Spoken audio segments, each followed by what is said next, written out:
Psalm 10. Why, Lord, do you stand far off? Why do you hide yourself in times of trouble? In his arrogance the wicked man hunts down the weak, who are caught in the schemes he devises. He boasts about the cravings of his heart. He blesses the greedy and reviles the Lord. In his pride the wicked man does not seek him. In all his thoughts there is no room for God. His ways are always prosperous. Your laws are rejected by him. He sneers at all his enemies. He says to himself, "Nothing will ever shake me." He swears, "No one will ever do me harm." His mouth is full of lies and threats. Trouble and evil are under his tongue. He lies in wait near the villages. From ambush he murders the innocent. His eyes watch in secret for his victims. Like a lion in cover he lies in wait. He lies in wait to catch the helpless. He catches the helpless and drags them off in his net. His victims are crushed. They collapse. They fall under his strength. He says to himself, "God will never notice." He covers his face and never sees. Arise, Lord. Lift up your hand, O God. Do not forget the helpless. Why does the wicked man revile God? Why does he say to himself, "He won't call me to account"? But you, God, see the trouble of the afflicted. You consider their grief and take it in hand. The victims commit themselves to you. You are the helper of the fatherless. Break the arm of the wicked man. Call the evildoer to account for his wickedness that would not otherwise be found out. The Lord is king for ever and ever. The nations will perish from his land. You, Lord, hear the desire of the afflicted. You encourage them and you listen to their cry, defending the fatherless and the oppressed, so that mere earthly mortals will never again strike terror.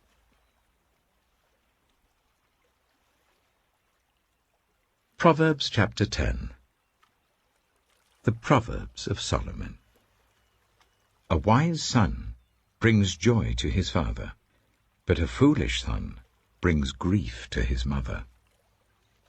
Ill-gotten treasures have no lasting value, but righteousness delivers from death. The Lord does not let the righteous go hungry, but he thwarts the craving of the wicked. Lazy hands make for poverty, but diligent hands bring wealth.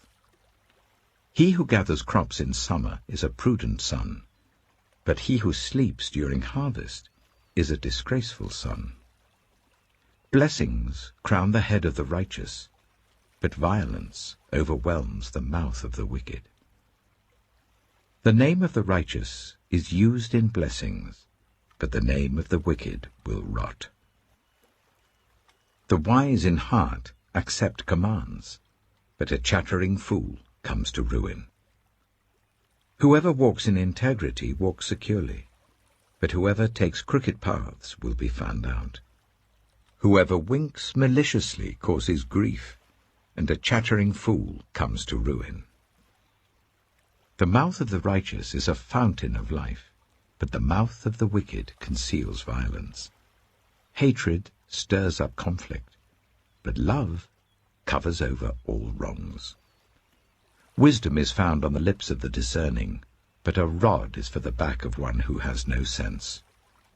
The wise store up knowledge, but the mouth of a fool invites ruin. The wealth of the rich is their fortified city, but poverty is the ruin of the poor. The wages of the righteous is life, but the earnings of the wicked are sin and death.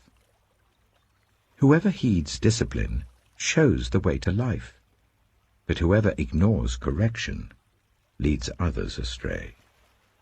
Whoever conceals hatred with lying lips and spreads slander is a fool. Sin is not ended by multiplying words, but the prudent hold their tongues. The tongue of the righteous is choice silver, but the heart of the wicked is of little value. The lips of the righteous nourish many, but fools die for lack of sense. The blessing of the Lord brings wealth, without painful toil for it.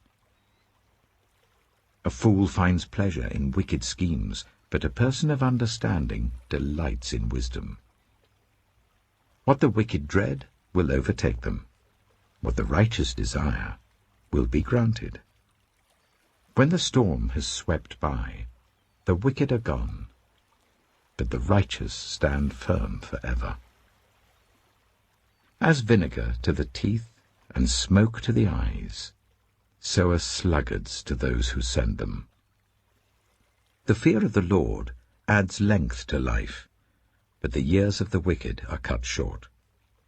The prospect of the righteous is joy, but the hopes of the wicked come to nothing. The way of the Lord is a refuge for the blameless, but it is the ruin of those who do evil. The righteous will never be uprooted, but the wicked will not remain in the land. From the mouth of the righteous comes the fruit of wisdom, but a perverse tongue will be silenced. The lips of the righteous know what finds favor, but the mouth of the wicked only what is perverse.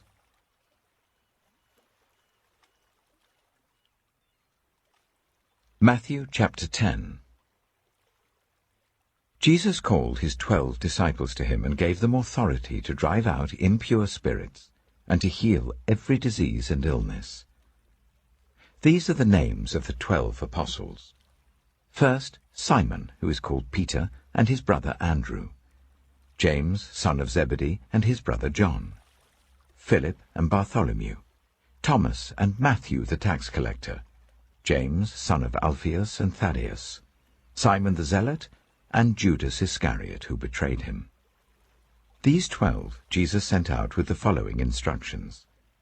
Do not go among the Gentiles or enter any town of the Samaritans. Go rather to the lost sheep of Israel. As you go, proclaim this message. The kingdom of heaven has come near. Heal those who are ill, raise the dead, cleanse those who have leprosy, drive out demons. Freely you have received, freely give. Do not get any gold or silver or copper to take with you in your belts. No bag for the journey, or extra shirt or sandals, or a staff, for the worker is worth his keep. Whatever town or village you enter, search there for some worthy person, and stay at their house until you leave. As you enter the home, give it your greeting. If the home is deserving, let your peace rest on it. If it is not, let your peace return to you. If anyone will not welcome you or listen to your words, leave that home or town, and shake the dust off your feet. Truly I tell you, it will be more bearable for Sodom and Gomorrah on the day of judgment than for that town. I am sending you out like sheep among wolves. Therefore be as shrewd as snakes, and as innocent as doves. Be on your guard. You will be handed over to the local councils and flogged in the synagogues.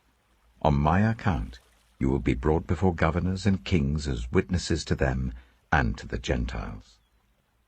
But when they arrest you, do not worry about what to say or how to say it. At that time you will be given what to say, for it will not be you speaking, but the Spirit of your Father speaking through you. Brother will betray brother to death, and a father his child. Children will rebel against their parents and have them put to death. You will be hated by everyone because of me, but the one who stands firm to the end will be saved. When you are persecuted in one place, flee to another. Truly I tell you, you will not finish going through the towns of Israel before the Son of Man comes. The student is not above the teacher, nor a servant above his master. It is enough for students to be like their teachers and servants like their masters. If the head of the house has been called Beelzebul, how much more the members of his household? So do not be afraid of them, for there is nothing concealed that will not be disclosed, or hidden that will not be made known. What I tell you in the dark, speak in the daylight. What is whispered in your ear, proclaim from the roofs. Do not be afraid of those who kill the body but cannot kill the soul. Rather be afraid of the one who can destroy both soul and body in hell. Are not 2 sparrows sold for a penny? Yet not one of them will fall to the ground outside your Father's care. And even the very hairs of your head are all numbered. So don't be afraid. You are worth more than many sparrows. Whoever acknowledges me before others, I will also acknowledge before my Father in heaven. But whoever disowns me before others, I will disown before my Father in heaven. Do not suppose that I have come to bring peace to the earth. I did not come to bring peace, but a sword. For I have come to turn a man against his father, a daughter against her mother, a daughter-in-law against her mother-in-law. A man's enemies will be the members of his own household. Anyone who loves their father or mother more than me is not worthy of me. Anyone who loves their son or daughter more than me is not worthy of me. Whoever does not take up their cross and follow me is not worthy of me. Whoever finds their life will lose it, and whoever loses their life for my sake will find it. Anyone who welcomes you welcomes me, and anyone who welcomes me welcomes the one who sent me. Whoever welcomes a prophet as a prophet will receive a prophet's reward. And whoever welcomes a righteous person as a righteous person will receive a righteous person's reward. And if anyone gives even a cup of cold water to one of these little ones who is my disciple, truly I tell you, that person will certainly not lose their reward.